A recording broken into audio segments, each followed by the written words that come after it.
bakunzi batubajya kanira kane Kamancu TV kambasoza mbifuriza amahoro y'Imana. Ndagarutse rero ndagira ngo mbahe ya makuru uko byifashe ndetse manze mbereka kakantu murari ku rugamba ndetse n'uburyo ingabo zikomeje kuvudukana aba basogosi. Hakaba hamaze gufatwa aba majoro harimo n'abakapiteni bafatiwe hano bashaka gusesera mu mujyi wa Goma, ndetse ibi hakaba harimo n'umwe washakaga barwanyi ariko abandi bo muri RDF bakaba bafatiye ku rugamba. Gusa ndagira ngo wowe udukurikiye kano kanya manze ngusuhuze kandi ngushimira ndetse n'abazadukurikira, mbibutse ko mugomba kwinjirana igikumwe cyanyu ndetse na like cyangwa se igikumwe, hanyuma kandi kugira jambo riri munsi ry'umutuku mukane no kukazogera ubundi musangize ibiganiro.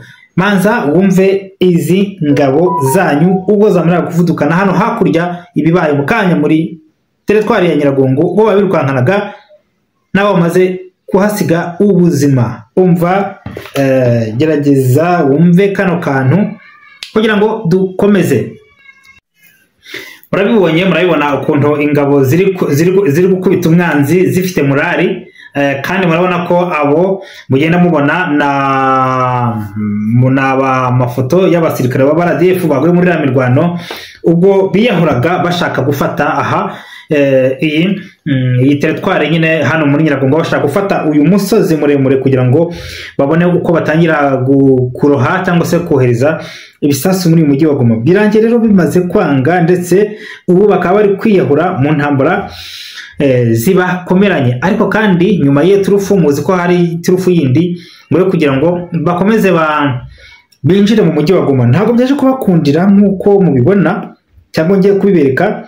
Hari abagabo bane bafatiwe mu mujyi wa Goma bafatiwemo, ariko bakuriwe n'uwitwa Thomas ndetse ushinzwe mobilisation, akaba n'umusirikare no kurokirita abantu cyangwa se kwinjiza abarwanyi muri RDF M23 cyangwa se muri M23 ya RDF nyine.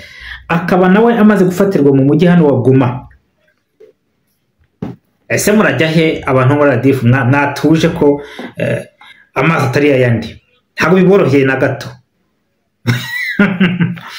Aba mubona hano imbere yanyu, iyi ni imirambo y'abakomanda, ni imirambo yabo kabari bari kohereza.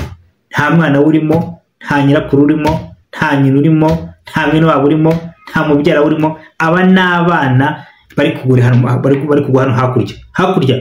Muri iki gitondo amabombe yabyutse ahererekanwa ku mpande zombi hano ku mipaka. Baratinye kubabwira ko reka njye mbaha amakuru atari ivumbi ndetse n'umukungugu.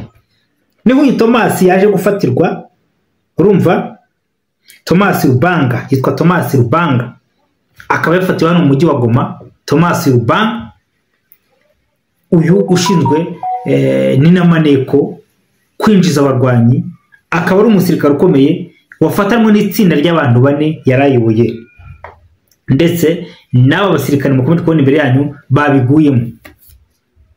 Bahaguye da bibashuka.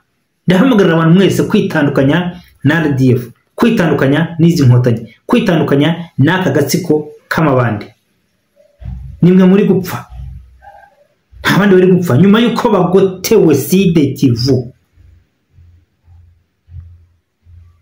nyuma yuko bagiye ku bwinshi igitero simusiga bagabye. Kumbe hari wambwe ati aterega ati ntago ari ati babyita ntikibasiga, bakigabye ari simusiga, ariko nibo kitagomba gusiga. Karehe, ahitwa Karehe, Side Kivu Karehe, nta numwe waje kurokokamo. Ibi nabo bane bafashwe bakomeje gukomwa mu nkokora, babwira ko uyu munsi ikibaraje ishinga ari uyu mujyi wa Goma.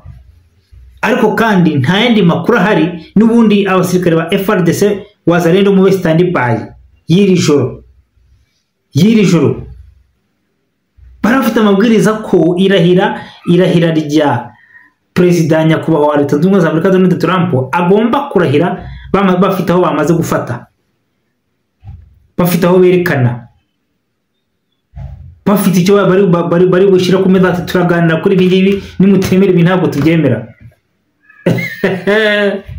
None byose yabanye yanga, byose birabapfanye, byose biranze. abari bayobora urugamba bagamba muri imbere yanyu aba naba major gira ngo rero ko uyu we yanapfuye n'abangaba bandi bari kumwe aba bakomanda babo bagwe mu mirwano. Kindi mushaka niki muve mu kintu cy'ubwoba kandi nsaba ingabo za RDF kwitandukanya kwitanga mwere kuva muve hano igigoma ntago mushobora kuza kuyifata ntibikunda naho mwayifata niko kurangira kwanyu. Ntekereza ko hataza kongera kugira bapfunyikira ntago babafashe aha bari kurwana muri territoire ya nundi bagarutse nyine nkuko mbabwira riracyakubitana ntago ubundi izi nkotanyi kuno zirwana